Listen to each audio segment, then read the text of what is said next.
ये बहुत इम्पोर्टेंट है, ये जो हम आज आपको पढ़ा रहे हैं हेत्वाभास। आपको बहुत सारे क्वेश्चंस मिलते जाएंगे, पीवाईक्यू देखोगे। ओके, तो हेत्वाभास कुछ नहीं होता, फैलेसीज होती है। फैलेसी कब होती है? जब आप इन्फेरेंस ड्रॉ कर रहे होते हो, वहां पर आपको फैलेसी देखने को मिलेगी।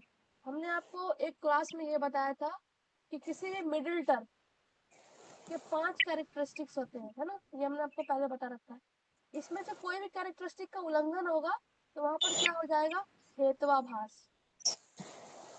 तो हेत्वाभास के टाइप्स हम देखेंगे और एग्जांपल्स के थ्रू देखेंगे एक एक करके। तो ये पांचों कैरेक्टरिस्टिक्स को आपको याद होने चाहिए कि ये क्या क्या है। जैसे कि जो मिडिल टर्म होता है वो माइनर टर्म में प्रेजेंट होना जरूरी है। देखो मिडिल टर्म माइनर टर्म कैसे हम निकालते हैं, जैसे कि ये वाला एग्जांपल ले लो। बिकॉज जैसे कि 3 तरह का टर्म होगा, मिडिल, मेजर और माइनर। ठीक है, हमने आपको बता रखा है। मैम एक बात है, हाँ मैम जैसे आपने स्टेटमेंट करवाई थी, दो दो स्टेटमेंट, हाँ, तो उसमें कुछ ऐसे क्वेश्चन भी है बुक पे के चार चार दिए हुए, मतलब स्टेटमेंट चार चार है, तो फिर उनका कंक्लूजन निकालना है, ऐसा भी है। ठीक है। उस दिन भी तो किए थे ना हमने 2 क्वेश्चन जिसके कंक्लूजन 3-4 दिए हुए थे। नो मैम उस दिन तो नहीं किए थे, वो दो दो वाले किए थे सारे। अच्छा ठीक है, तो अभी इसको करके फिर वो देखते हैं, ठीक। ठीक। चलो, तो ये पहले जो 5 कैरेक्टरिस्टिक्स हो गए किसी भी मिडिल टर्म की, मिडिल टर्म को हेतु बोलते हैं। तो ये पांचों मैच करने चाहिए, अगर एक भी उल्लंघन होगा तो वहां पर क्या हो जाएगा? हेत्वाभास हो जाएगा। तो हेत्वाभास के हम टाइप देखेंगे तो हमें समझ आएगा कि क्या क्या फैलेसीज की पॉसिबिलिटीज हो सकती हैं और किस तरीके से हो सकती हैं। तो हेत्वाभास क्या है? एक संस्कृत टर्म है जहां पर एक इल्यूजन है कि हाँ रीजन सही है, लेकिन रीजन सही नहीं होता है। ठीक है, appears to be valid but logically flawed। सही लग रहा है तुम्हें जब, लेकिन तुम लॉजिकली इसको देखोगे तो वहां पे तुम्हें गलतियां दिखने लगेगी। जब ऐसा हो तो वो हो जाता है हेत्वाभास। तो न्याय फिलॉसफी में हेत्वाभास क्या है? एक डिफेक्टिव इन्फरेंस है जो कि कंक्लूजन को प्रूव नहीं कर पाता है ना? जो हम कंक्लूजन निकाल रहे हैं वो कंक्लूजन प्रूव नहीं हो पाता है। जैसे कि देखो, इसके 5 टाइप्स हैं। एक है सभ्य विचारा, विरुद्ध, सत प्रतिपक्ष, असिद्ध, बाधित। ठीक, अब हम इनको एक एक करके देखेंगे। तो सभ्य विचारा है, इसको कहते हैं the fallacy of irregular middle. जो मिडिल टर्म है वो इरेगुलरली रिलेटेड रहता है। ठीक, तो इसमें क्या होगा, इसमें एग्जांपल से समझना है सबको। जैसे एग्जांपल है this mountain has fire because it has trees. यहाँ पे सबसे पहले आपको ये समझना है कि जो बिकॉज है बीच में, बिकॉज के बाद जो भी टर्म आएगा वो कौन सा टर्म कहलाएगा? मिडिल। तो यहाँ बिकॉज है, बिकॉज के बाद कौन सा टर्म आया? ट्रीज। ट्रीज तक यहाँ पर क्या हो गया? Middle term. ठीक, ट्रीज यहाँ पर क्या हो गया? Middle term. बिकॉज का जस्ट पहले जो आएगा वो कहलाता है मेजर टर्म, मेजर। तो यहाँ बिकॉज है, बिकॉज का जस्ट पहले क्या है? फायर। तो फायर क्या हो गया यहाँ पर? Major term. और जब मेजर के पहले जो टर्म आएगा उसको क्या कहेंगे? माइनर। तो फायर है, फायर के पहले और क्या आ रहा है? माउंटेन। यहाँ पे माइनर टर्म क्या हो गया? माउंटेन। ये क्लियर है?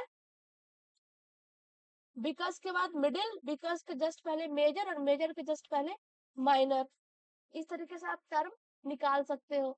तो आप जो आपके पास एग्जाम्पल यहाँ पे दिख रहा है, this mountain has fire because it has trees. तो इसमें आप देख लो कि माइनर टर्म हो गया माउंटेन, फायर हो गया मेजर टर्म और ट्रीज हो गया मिडिल टर्म। तो सभ्य विचारा में क्या होता है कि जो मिडिल टर्म है वो इरेगुलरली इनकंक्लूसिव हो जाएगा। जैसे कि the mountain has fire because it has trees. अब ये जो मिडिल टर्म है इसका कोई भी रिलेशन आग से नहीं है। मिडिल टर्म का रिलेशन मेजर टर्म से नहीं है। पेड़ बिना आग के भी एग्जिस्ट कर सकता है, जरूरी नहीं है कि जहां पर आग होगा वहीं पर पेड़ होगा। तो सभ्य विचारा में हम क्या देखते हैं कि जो मेजर टर्म है और जो माइनर मिडिल टर्म है, मेजर टर्म और मिडिल टर्म, इन दोनों के बीच में जो रिलेशन है वो एस्टेब्लिश नहीं हो पाता है। ठीक है,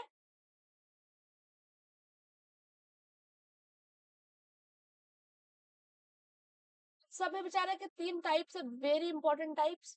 एक है साधारण, असाधारण, अनुपसंहारी। साधारण क्या होता है, जो आपका मिडिल टर्म है वो वाइड होता है। वाइड मतलब सब चीज को संभाल लेता है अपने आप में।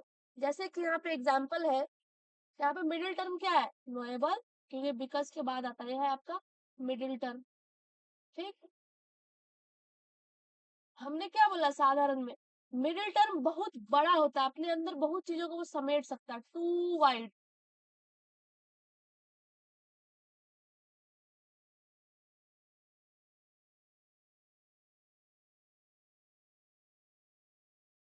मिडिल टर्म क्या होगा, टू वाइड। अब देखो जो नोएबल यहाँ पर है, अब बहुत सारी चीजों को जानते हो, दुनिया में जितनी भी चीजें आपको दिखती है, जिसको आप समझते हो, आपके सेंसेस उसको एक्सेप्ट करते हो, वो सारी चीज नोएबल है।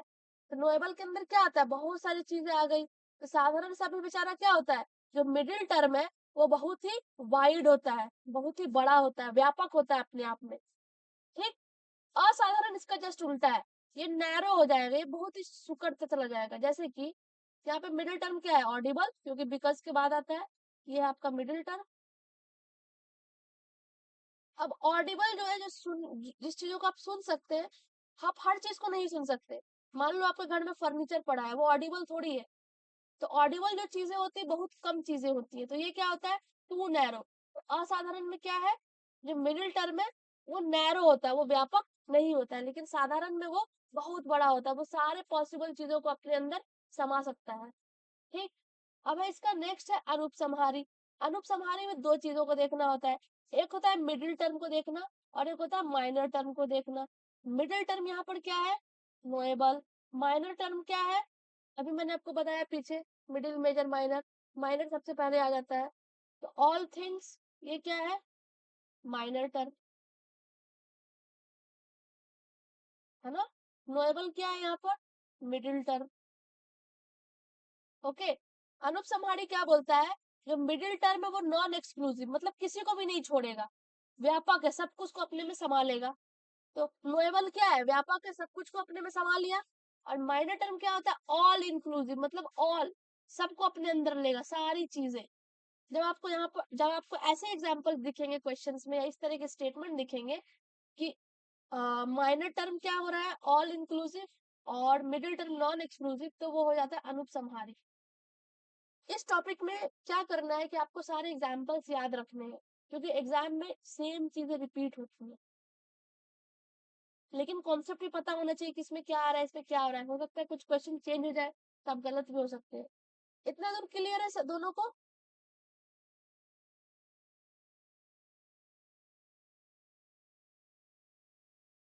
चलो, ये हो गया, हाँ। अब नेक्स्ट हम देखेंगे विरुद्ध। विरुद्ध का दूसरा नाम है कॉन्ट्राडिक्टरी मिडिल। इसमें क्या होता है, जो मिडिल टर्म है और मेजर टर्म, इन दोनों में कॉन्ट्रडिक्शन दिखने को मिलेगा, मिडिल टर्म और मेजर टर्म के बीच में। तो देखो यहाँ पर, जैसे कि यहाँ पर प्रोड्यूस्ड क्या है, मिडिल टर्म, और इटरनल क्या है, मेजर टर्म, है ना। तो विरोध में क्या है, मिडिल और मेजर टर्म के आपस में विरोध होगा। जैसे कि एग्जाम्पल में क्या कह रहा है, sound is eternal because it is produced. अब आपको पता है जो भी चीजें इटरनल है उसको आप प्रोड्यूस नहीं कर सकते, वो पहले से है ना। जो चीज आप प्रोड्यूस करोगे वो खत्म भी हो सकता है, लेकिन जो चीज हमेशा से है वो हमेशा रहेगा। साउंड एज एन एनर्जी कभी खत्म नहीं होता, वो कन्वर्ट होते चला जाता है किसी न किसी फॉर्म में। यहाँ पे हम क्या देख रहे हैं विरुद्ध में, जो मेजर टर्म है और मिडिल टर्म है वो एक दूसरे का विरोध करेगा, इटरनल प्रोड्यूस्ड नहीं हो सकता। ठीक है, ये है विरुद्ध। इसका नेक्स्ट पढ़ेंगे सत प्रतिपक्षा, इसका दूसरा नाम है प्रकरण समा। इसमें क्या होता है, दो मिडिल टर्म आपको रहेगा, दो स्टेटमेंट रहेगा, दो मिडिल टर्म रहेगा, और दोनों आपस में विरोध करेंगे। जैसे देखो एग्जाम्पल देखो, alcohol is good because it protects you from cold. Alcohol अच्छा है क्योंकि ये आपको सर्दी से बचाता है। तो यहाँ पर मिडिल टर्म क्या है, प्रोटेक्ट्स। From cold. लेकिन दूसरा स्टेटमेंट क्या है, alcohol is not good because it causes liver failure. Alcohol अच्छा नहीं क्योंकि इससे लीवर फेल हो जाता है। ठीक है, तो देखो यहाँ दोनों में एक एक स्टेटमेंट में अच्छी बातें हैं, एक स्टेटमेंट में बुरी बातें हैं, और बात एक ही चीज की हो रही है, अल्कोहल की। जब इस तरीके का चीज आपको दिखेगा तो वो हो जाता है सत प्रतिपक्ष या प्रकार समा। ये भी एग्जाम्पल आप देख सकते हो कि दो मिडिल टर्म होगी और दोनों आपस में एक दूसरे का विरोध करेंगे, एक अच्छा बोल रहा है, दूसरा बुरा बोल रहा है। फोर्थ है असिद्ध या साध्य सामा। इसका नाम है अनप्रूवन या unestablished reason, the fallacy of unproved middle. जो मिडिल टर्म है वो प्रूव नहीं हो पाती है। तो इसमें क्या होता है, जो रिलेशन है किसके बीच में, मिडिल टर्म और माइनर टर्म, ये इंपॉर्टेंट है, याद रखना। आप उसको एस्टेब्लिश नहीं कर सकते हो। एग्जाम्पल के थ्रू हम देखते हैं, जैसे कि इसके टाइप्स है, आश्रय सिद्ध, स्वरूप सिद्ध, व्यापक असिद्ध। ठीक है, स्वरूप असिद्ध में क्या होता है, जो माइनर टर्म है वही गलत है। अब इस एग्जाम्पल में देखो, स्काई लोटस क्या है, माइनर टर्म है।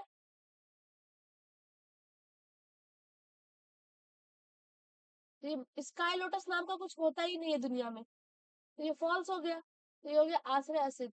स्वरूप असिद्ध में क्या है, मिडिल टर्म रियल होगा, सच होगा, लेकिन वो माइनर टर्म से मेल नहीं खाएगा। जैसे कि माइनर टर्म यहाँ पे क्या है, माउंटेन। मिडिल टर्म क्या है, कोल्डनेस। अब इन दोनों के बीच में कोई रिलेशन ही नहीं है। Mountain has fire because of its coldness. पहाड़ी पर आग है क्योंकि वहां ठंड है। ये अजीब तरीके की बात हो गई ना। मिडिल टर्म तो रियल है, पहाड़ होता है, एग्जिस्ट करता है, लेकिन वो माइनर टर्म तो कोल्डनेस है, उसके साथ वो match, sorry, minor term fire है ना, फायर के साथ मैच नहीं कर रहा है। आग और पहाड़ दोनों का कोई रिलेशन ही नहीं है। व्यापक में क्या होता है, जो मिडिल टर्म है वो माइनर टर्म को प्रूव नहीं करेगा। जैसे कि यहाँ पे मिडिल टर्म क्या हो गया, फायर, माइनर टर्म क्या हो गया, हिल। अब मिडिल टर्म और माइनर टर्म के बीच में कोई रिलेशन है, आग और पहाड़ के बीच में, नहीं ना। तो ये हो गया व्यापक सिद्ध। आपको बस याद रखना है, इसमें माइनर टर्म गलत होता है, इसमें मिडिल टर्म सही होता है लेकिन माइनर टर्म से मेल नहीं खाता है। इसमें जो मिडिल टर्म है माइनर टर्म है वो एक दूसरे को प्रूव नहीं कर पाता। लास्ट है इसमें बाधित। इसका दूसरा नाम है नॉन इन्फरेंशियली कॉन्ट्राडिक्टेड मिडिल।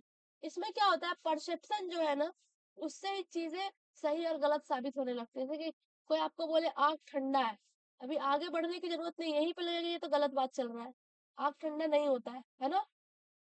तो ये क्या हो गया, बाधित। चलो, क्लियर है ये सारा पांचों एग्जाम्पल के थ्रू। कुछ डाउट है तो पूछो मुझसे।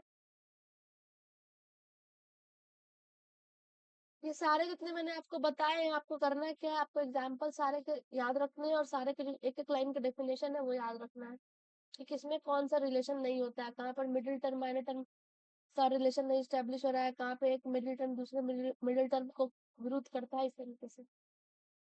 ठीक है, ये वाला क्लास यहाँ पे एंड करें।